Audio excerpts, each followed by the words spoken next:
you're going to go to the website, see if they have online booking, see if there's a party on Saturday available, and you're going to take it because it's all about convenience.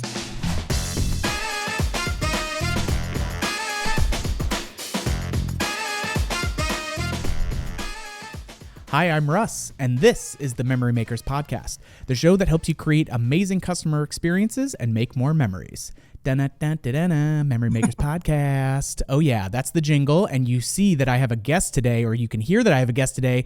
It's Rebecca Twomey from Party Center Software. We're getting into our DJ voice for you. I love it. I love it. Thank you for having me. I'm fabulous. I'm so excited to get into this, as you can tell as I'm stumbling over my words to jump right in.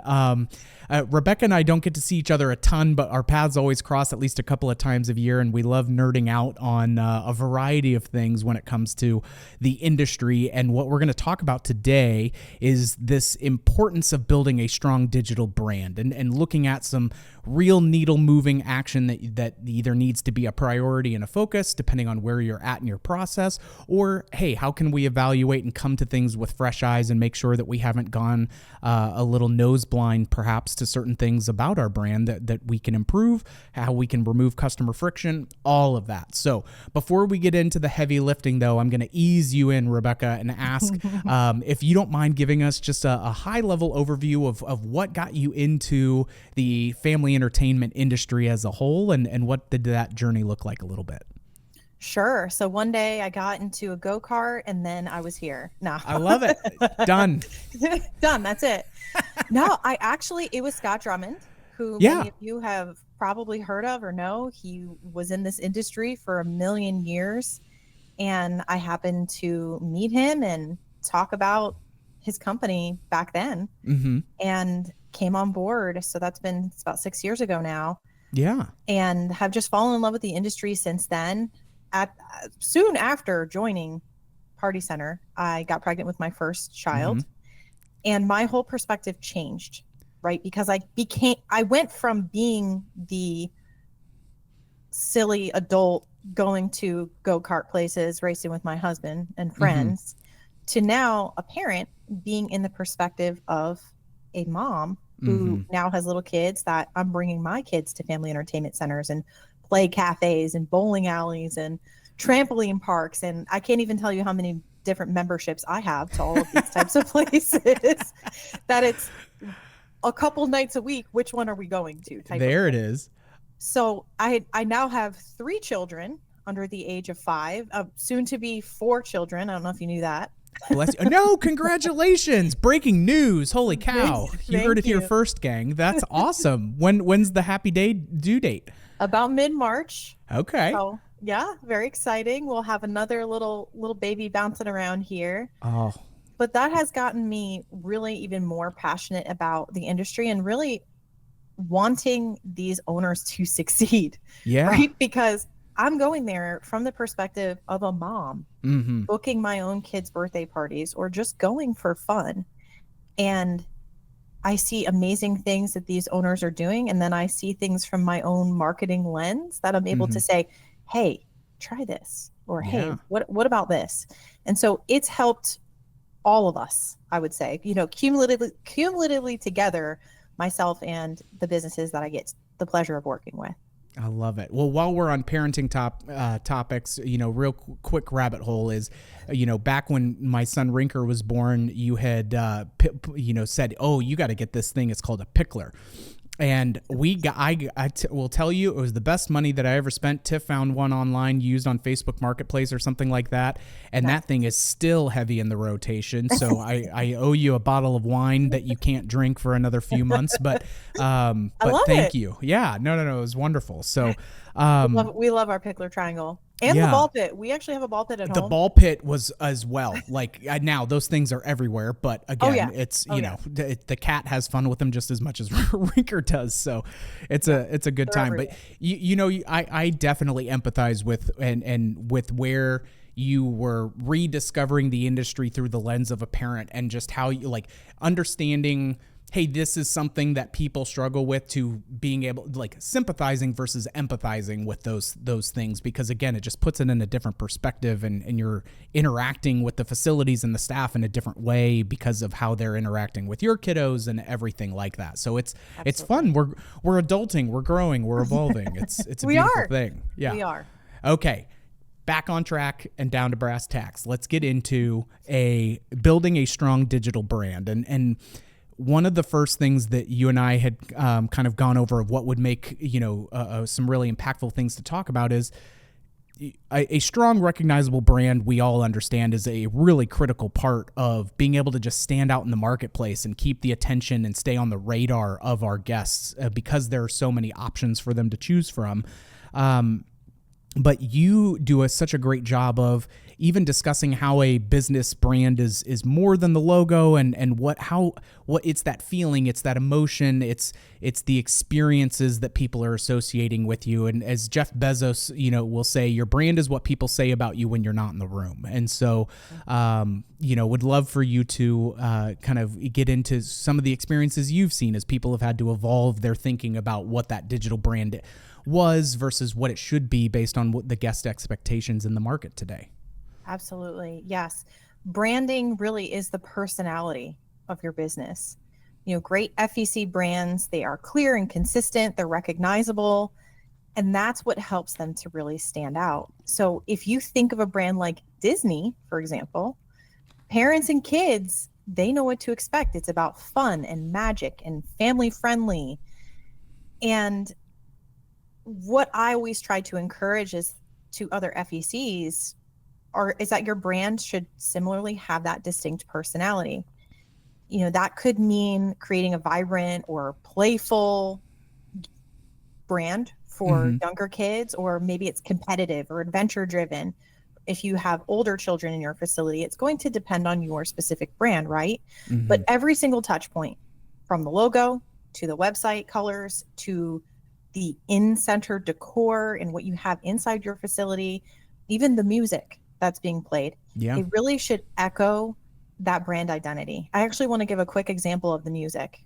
Okay, so a play cafe for children under the age of 7 just opened in my town. And of course, I went there the day they opened with my 3 children. I had to. Yeah. And one of the things that stood out to me was the music, because they weren't playing songs that had words. It was the songs that we all know from Disney, from Frozen and from Moana and from whatever, but it was the music without singing. And it was kind of almost jazzy, I want to say. I don't know where they got this soundtrack from. I didn't get a chance to ask her about that, but it really set a really nice tone for the facility that made it not so crazy and chaotic, which it can be. Now, there's another play center I take my kids to that they do play kids music like that, but it fits that space because that's how that space is. It's more of a playground. And so it's really thinking about what you want your brand to be and developing that brand as an extension of your being and your feeling and how you want your customers to interact. Yeah, I always say that brand it's the personification of what the business is, right? And so a lot of that, and this is where it's tricky, right? Because it may not be a direct extension of you as an owner, but it's who if our entertainment venue or our facility was a person, like it's what do they dress like, what do they sound like, all of that, and even when Danny and I were redoing the website, for example. This would have been 3 years ago, something along those lines. We were going over the tone and all of this, and I just boiled it down. I said, we are a little sassy and cheeky. We like a little wink and a nod piece. And I said, so like think Deadpool sarcasm without all the F-bombs. So like that's kind of the direction that we want to start going with. And so it's thinking about things in that frame. And it's why, whether it's Starbucks or any of these major brands, it's whether Tesla, Harley Davidson, any of these things, people, if they can see your brand as someone that they would want to hang out with or spend time with, based on what it's like to be in that space and how easy it is to interact with them, like trying to put yourself in the perspective of, if this was a person, what would they look like? What would they sound like? How would they act? Different things, because it helps start to at least draw in a little bit closer if it feels like it's something nebulous of like, well, we have a logo and we have our website and we do Facebook posts and things like that, but it's like, it's not quite the same thing. You want to think that deeper level of what emotional responses are we eliciting from them when they check us out on their phone, when they come in, first step through the door, when they're walking through the different parts of the facility, when they're having the food and beverage, like all of it. And it's your staff, it's everything that goes into that stuff. So yeah, definitely. Absolutely. I had the pleasure of getting started in marketing early in my career, working at a large franchise, and it wasn't in family entertainment center industry, but it allowed me to kind of see how a franchise, so a place that is looking to replicate the same success over and over and over, right? How they treat branding. And they are serious and meticulous about branding. When they create their brand kit, is what it's called, to have a kit or brand guidelines that it defines your logo, your fonts, the color palette, the tone, like you said, the tone of voice of your business. It basically is the blueprint for that business to then maintain that consistent identity, right? And we see this with some of the family entertainment center franchises that are in our industry. And then we've also seen that shift. So I'll give a quick example, Chuck E. Cheese. Yeah. We went to Chuck E. Cheese when we were kids. I'm sure you did. Yep. I know I did. And Chuck E. Cheese when we were kids was the animatronics, and it was probably a little dirty. It had its own vibe. Yeah. But they have rebranded themselves. And they aren't that anymore. I got to tell you, we take our kids to Chuck E. Cheese all the time, and it is probably one of the cleanest places in my town. They are all about being cleanly and spotless, and people are constantly cleaning the games, and there are no animatronics. It's all kid bops on the TV screen, things like that. It's a different vibe. But what I appreciate about it is that they have come together as a brand to say, we're going to rebrand, and here's what we're going to do with this rebrand. And I think that that's something that anyone can do. Anyone can take a moment to say, you know what, I've got a little scattered. My website, it could use some work. My logo is hard to read. And just sit down and talk about what they want to do, or what can be done to create more cohesive branding, to create that brand kit, or, talk to somebody who knows branding and can help you out in that sense. Right. Yeah. But yeah, it goes all the way from your website to your social media as well. And we all know we're in the age of content creators that are all about aesthetics, right? Yep, absolutely. And that stuff matters when you go to an FEC too, because if you're thinking about the parents of children that are coming to children or child-based FECs, you're talking about millennials and younger. And that is what millennials and younger care about. They want to go to a place that they get to the website and everything looks good, because then they're going to get that same feeling when they go into the facility and things of that nature. So it's just an interesting landscape that we're in from a branding perspective. And it doesn't take a lot. If you don't have a specific brand, but you're kind of getting that way, start with what you have now and just tweak it down. Well, and then from there, you start to open up the door of, okay, this is the either an updated, and like when Chuck E. Cheese, for example, rebranded, there were certain core elements that still kept their roots in that, but then there was some sophistication and refinement to make it a little bit more contemporary and more appealing to millennial parents and what they're looking for when they're bringing their kids somewhere. And doing that, as we see many brands do. But then it also starts to look at your digital and presence and how you're engaging the audience, and like, what are you designing your website for? Is that for, hey, fact finding and getting an understanding of what costs are going to be? How do I build a party package, like, versus your social media where you're speaking, are you trying to attract new customers? Are you trying to get callbacks for folks that are in there? What that user experience is like and how it's different depending on what kind of actions you're trying to get them to actually take place. And so Yeah. it's not just step and repeat. Hey, we've got it on the website. Our Facebook looks like our website, all of that kind of a thing. It's what is the website being used as its primary function for, and is it serving that purpose? Okay, how then can our social media channels start to take the aesthetic look, but then again, through the user experience or the content that we're putting in there, what is that driving versus even like an email or a text list, we recently, earlier this year, had Don McBrain come before he had passed, and he spoke at Amusement 360, and he talked about, I used our text list for one thing. I used our email list for another. Like, one is for moms, one is for the dads coming to do the sports night thing. And then so they had a very clear vision even on which silos within their digital presence and what those were intended for and how they were used. Yeah, absolutely. I love it. Yeah. So in talking about that a little bit further and optimizing, let's say, your website for being able to convert into business, what are some of the key strategies that you see most successful operators use to turn their website visitors into customers? And is that booking systems? Is that the user experience? What kind of things are you seeing really resonate in the market these days? Sure. That's a great question. Everyone's online. First, let's start there, right? Yeah. So digital presence, it has to be engaging, approachable, and simple.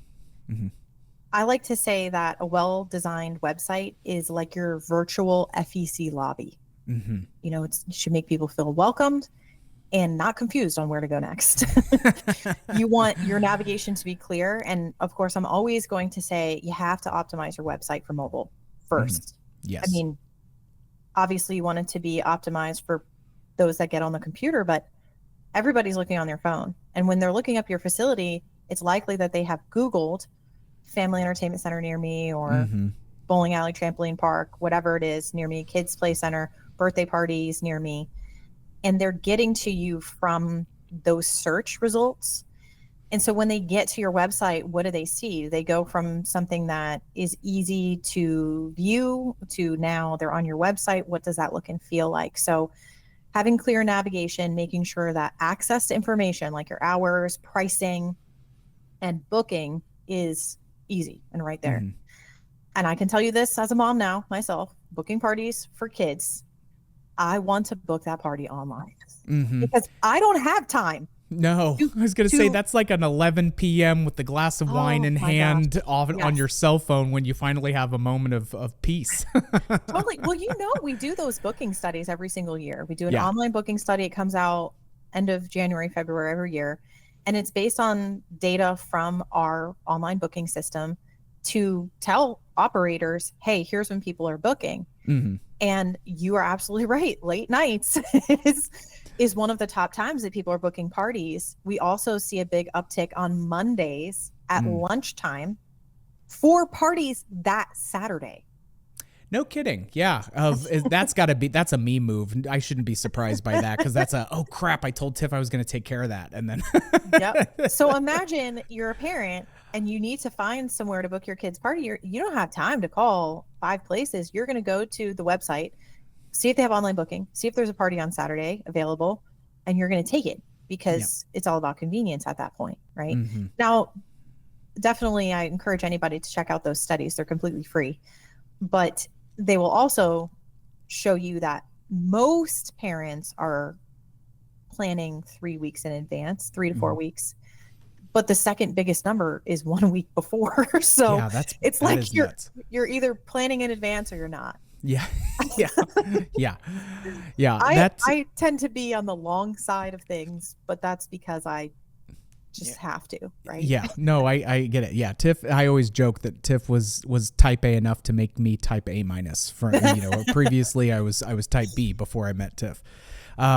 It's that convenience factor again. I those typical questions of, hey, what are the hours? What is there to do there? And how much can I mentally map out? Like, oh, yep, that works for us to be able to do the things that we want to do that way. And if they can't get that quickly, like you may be the best deal or the best price or the best service piece, but if those are those critical criteria that folks are typically using, again, late at night after the kids are asleep or 1 week prior to the party, where they don't have as much time to put together a few spreadsheets and a SWOT analysis of it like Danny would.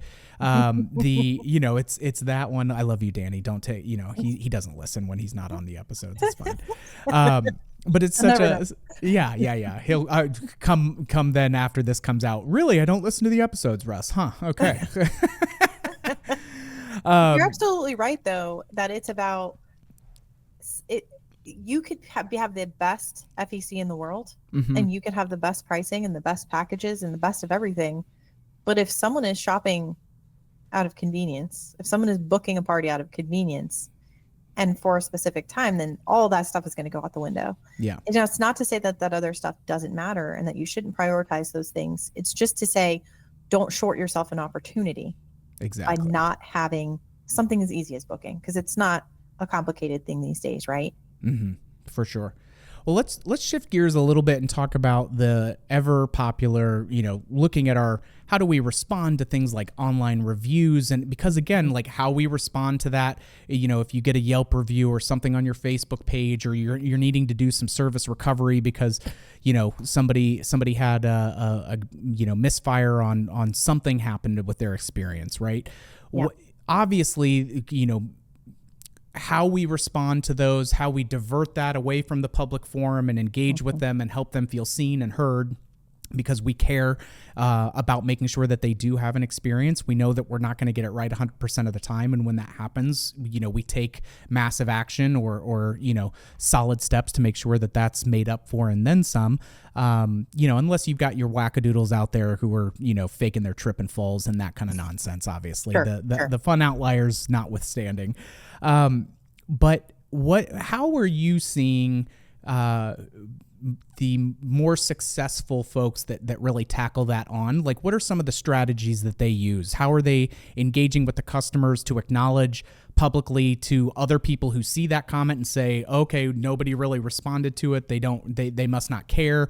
Like, how are they getting that initial acknowledgement and then driving in the actual service recovery and learning opportunities? Because in my mind, those service recovery opportunities are some of the best ways to create lifelong customers. Like, they may have had an experience, and Scott Harvey, who's also spoken on critical communication and things with us at 360, has talked about as well, like somebody who has a average or mediocre experience with maybe a slight problem that then was resolved, those people are so much more likely to be an advocate for you and be converted because they felt seen and heard and can empathize with it, as opposed to someone who maybe had, if out of 10, if it was a 9, let's say, and nothing went wrong, well, they may not tell as many people as what we've seen in consumer trends where I've had an issue, it was resolved and taken care of, and now I'm even more of an advocate for them. Mm-hmm. Absolutely. Reputation management has become a big hot topic, I would say, over the last 2 years, because it's, longer than that, but bigger. It's been becoming more and more important because it's actually an extension of your brand's reputation, meaning it's also an extension of your marketing efforts. And it actually, I don't know if this is something that's been talked about on this podcast before, but positive Google reviews that specifically use keywords like birthday party, they'll actually bring your ranking up when people are searching for your facility. So you want those reviews. First of all, you want to have a lot of reviews and you want to have positive reviews. And I have some customers that have killer reviews. I'm talking hundreds of reviews. They're doing a great job, killing it, getting those reviews, but they have to ask for it. They have to physically, when someone's in the facility, ask them, hey, I'm so glad you had a great time. The best thing that you could do is leave us a review. Now, a lot of people do give incentives for that. Hey, we'll give you if you leave a review right now, I'll give you a coupon for when you come back, that type of thing.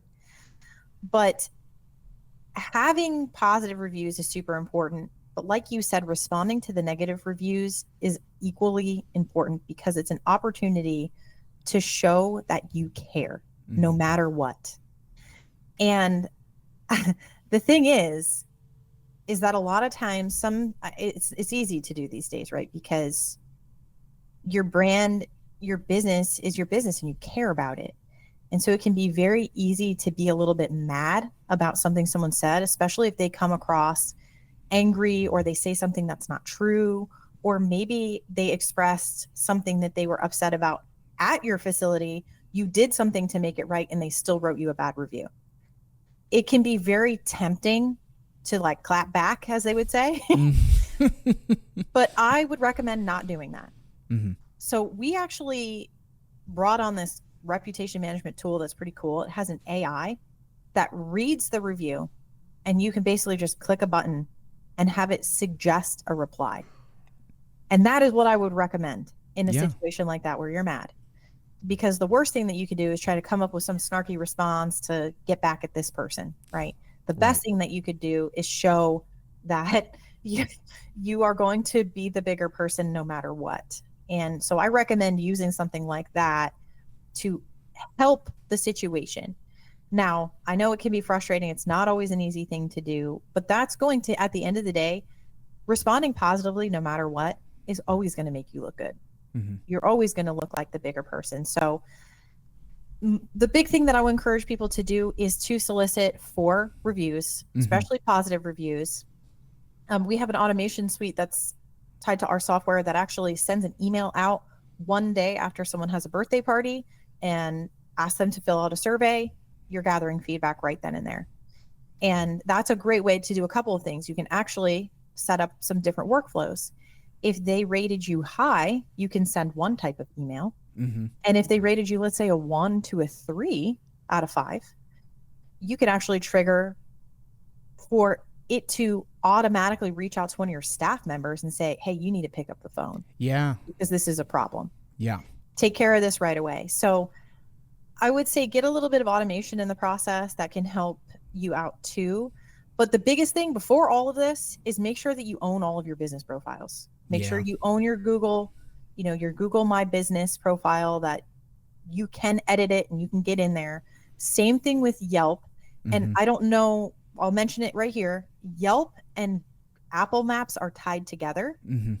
So you'll want to make sure you claim Yelp so that when you edit your address and your information, that's what's showing up on Apple Maps. I use Apple Maps and not Google Maps. So if something's messed up, whenever I go into someone's facility, I'm like, hey, you gotta get on Yelp.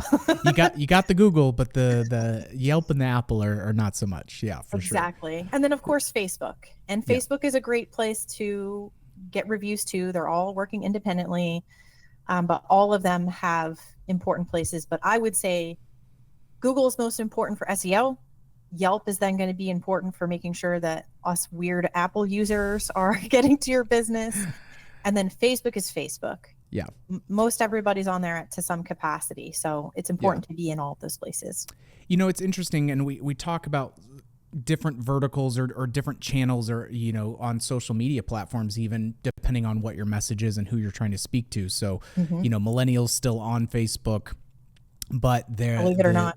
Yeah, I know, right? It came out when I was graduating high school, so I've been stuck with it for a long time. I don't think it's quite been relegated to MySpace status, but I also am not on TikTok by any stretch of the imagination. But so the next generation behind us, they are. And so, are you seeing more of an if, for example, I've got some clients where they say, we use TikTok predominantly to just get our persona out there, more so for recruiting who our hires are going to be, so they can see us as that extension and those kinds of things. Or if we have a particular demographic, we want the kid to be able to see it so that way he can upsell it to mom or whatever that is as well. But are you starting to see even be in the traditional kind of Yelp review and reputation management, are you seeing other social media platforms start to come into their own for the following generations, or is it still healthy majority of the bell curve of that type of stuff is still happening on Facebook? That's such a great question. We were just having this conversation yesterday in a marketing meeting with a few of our customers that we manage their social media for them. And it's interesting because we've noticed that the area in which they are, their demographics, are what matters the most when it comes to this. So our customers are putting out content and marketing on Facebook, Instagram, and TikTok. Okay. And so we're kind of comparing data here, right? You're absolutely right. TikTok is the place where the younger generation, so I would say kids between the ages of 13, 14, and let's say 18, 19, most of them are on those platforms. And so a lot of times, those are the kids that are going to either want to work at your facility, or they're going to see your facility and tell mom, bring me to this facility. Where Instagram has become the new Facebook for millennials. So we have one business that we run their social, and their Instagram is blown up. They have tons of engagement, tons of stuff going on. And I would say that they're kind of older, not like baby toddlers, the next stage, right? Yeah. So let's say 5 to 6 to 13. Yeah. Facebook is down for them. Instagram is where they kill it. On the other side of that coin, on the other end of the spectrum, we have a Play Cafe. They're babies. They're little babies to 7-year-olds. And Facebook is where they crush it, and their Instagram is smaller. So it's really going to depend on your demographic. And what I would say is create content for all 3 platforms. Yep. Easy to do. You actually could post right on Instagram. It's going to push your Facebook. So kill 2 birds with 1 stone, or use an automation tool where you can just schedule everything at once. But if you create a reel, let's say, moving video, a short, you can also cross post that to TikTok. Yeah. So you're doing all of it. Yeah. And I would say put it out there and see where your interactions come from. But it's all a little bit different, right? Because when the people on Facebook are moms and they're there to bring their kids and book parties, you're not really going to see the younger generation on Facebook. Man, I took my daughter to dance a couple weeks ago, and these little girls came out of their class to take a break, and they were talking to each other. And I want to say they're probably around 12.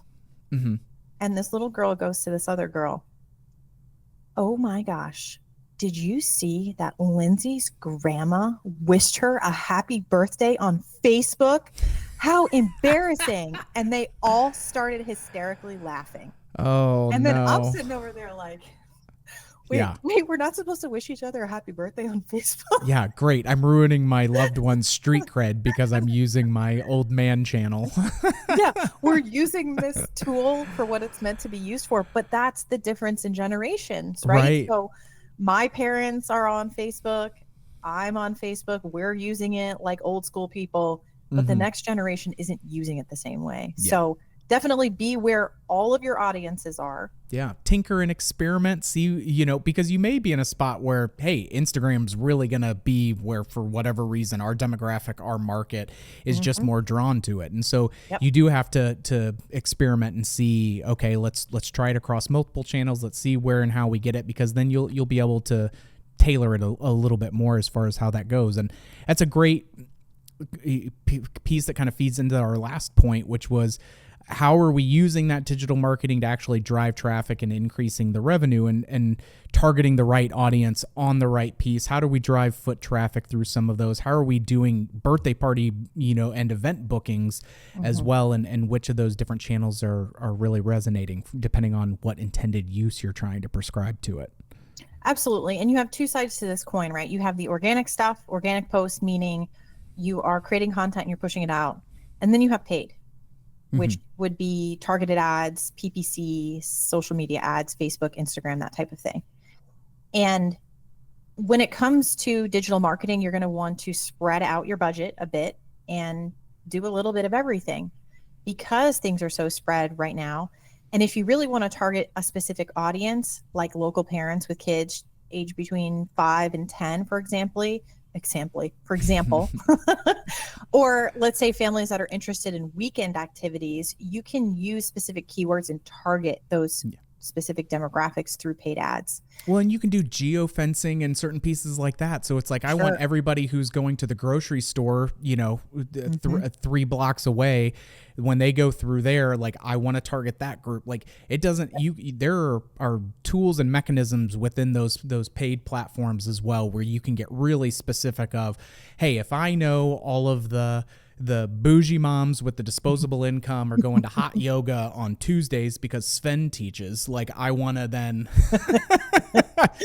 That's a smart strategy. That is a smart It was oddly strategy. specific. There's no real basis. Sven is not a real person, but to that end, like, you can really make sure that you are finding and making those what appear to be, because one of the things that comes up where people are, you know, where they're like, well, we used to do some TV and radio stuff, but it never really took off, yada, yada.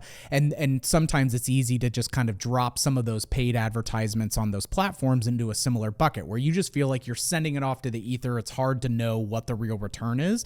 And my response to that, and it really came more from when my wife and mother-in-law are very active in our county's government and things like that. And so they were using more of those. We've had other clients that talk about how they do it. And it's like, you can really get this drilled into with some tools and pieces to, one, make it more cost efficient so you can spread your money around where you're not spending money inefficiently on those platforms, but really have it drive to demographics, certain areas, certain parts of town, all of that good stuff, which I think is something worth endeavoring if you haven't yet.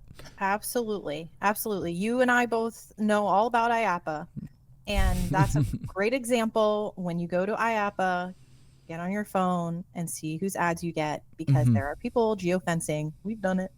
We're doing it. Exactly. when you're visiting, and as soon as you land in that airport, all of a sudden, why am I getting all these Creative Works ads? Yeah. Welcome to Orlando. We're excited to see you in a day. Exactly. But also, it's important to run promotions too, right? Yeah. Like running birthday party promotions, seasonal party promotions, giving discounts, email marketing. We can't forget about email. I know everybody is like talking about text these days, which I'm about too. Email marketing is another thing. You know, if someone had booked a birthday party with you last year, I mean, if you use an automation suite like ours, it has that built into it where you can say 30 days before this child's birthday is coming up, start dripping emails to mom, or you could do it earlier. I would. Yeah. And say, hey, we loved having you for a birthday party last year. We'd love to have you again. Give them a special. You know, you don't have to run overly complex campaigns. It's just all about getting to people at the right time. Yeah. And just letting them know that you're top of mind.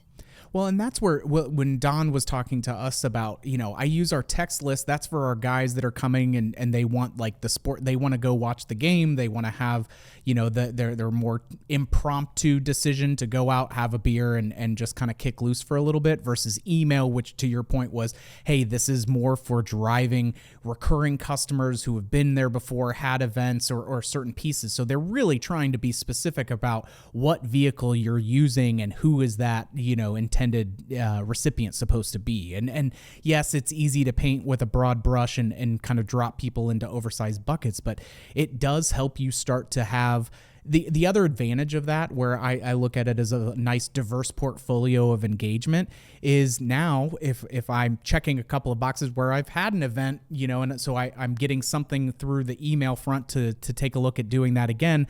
But if I'm not thinking about that facility for that purpose, but I get my text message that says, hey, you're, you know, the mug club or the beer of the month club or any of those kinds of things are happening, make sure you get in and do that. Like, they can really drive it. And then certain things like Andretti's does a wonderful job on their social media. Like, you know, hey, it's National Donut Day and they're showing pictures of their staff doing donuts in the go-karts and things like that. It's not a, hey, this is an offering of a promotion or a special or a this or that. Like, it's kind of, and Danny talks about this, where there are folks that talk about this jab, jab, jab, jab hook, you know, and thing where Stay you're top of mind. Yeah, you're trying to come up with different things at different points. So sometimes you just want to stay on their radar and remind them that you're a fun part of existence. And other times you're really trying to get a direct action, and how you go about those can be very specific and fruitful. Absolutely. I want to add here that the worst thing that you could do is overthink things when it comes to marketing. It's a lot simpler than you might think. And I see this happen all the time, is this like frozen moment of, well, I don't know what to do. I don't know how to shoot this, or I don't know what pictures. Just do it, man. Just take your phone, go record your facility and post that video. Yeah. When in doubt, show people having a great time and let them know what they can do and a clickable action that they can then engage with you from there. And because that's what people want to see. They want to see your facility. They want to see what they can do there. Get them excited about it.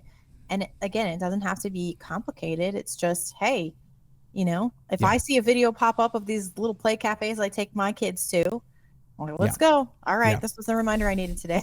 Yeah, intentionality is a lot more important than complexity, right? Like it doesn't have to be this, massive, the Mad Men days of the, New York marketing of like, here's how we're doing all of this stuff. It's just, who am I trying to speak to? What am I specifically trying to get them actions to take place? And which channel is going to be the best way for me to do that? So I think we're all trying to think about like, well, everybody's trying to make viral videos, but not every video is going to be viral. And you don't have to make every video go viral. If one video gets 5 moms to come in that day. Yeah. Or 2 moms to book a party. Mm-hmm. You won that day. Yeah. Right? For sure. If you had 5 million people that don't even live in your area see your video, it doesn't matter if action's not being taken, right? So yeah, very fair. Very fair. I love it.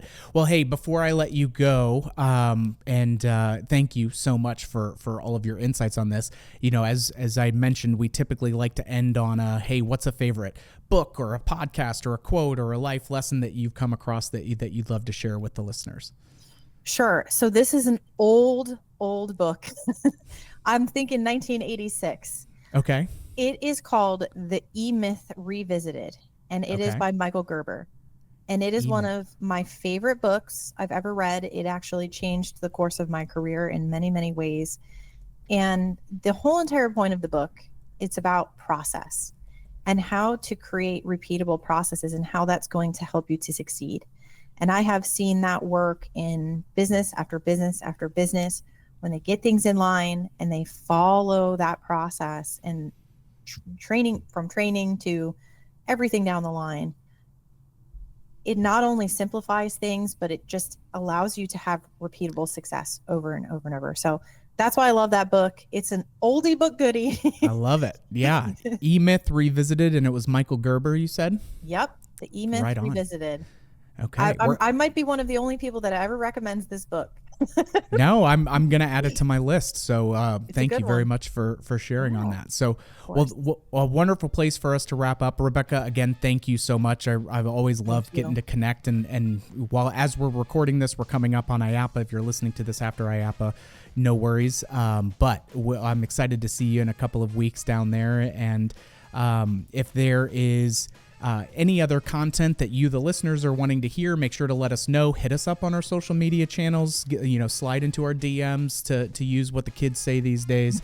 And also leave us those 5-star reviews, please. And thank you. We really look forward to bringing you guys more insights from fabulous partners like Party Center Software, as well as other operators, and Danny and I waxing on about entrepreneurial mindset as well. So a lot of great things for us. Big shout out to Mikey Mike on the 1s and 2s, working the Ultranet for us, fixing my mic before we started recording today, and appreciate you all, and we'll catch you on the next one, Troublemakers. Thank you.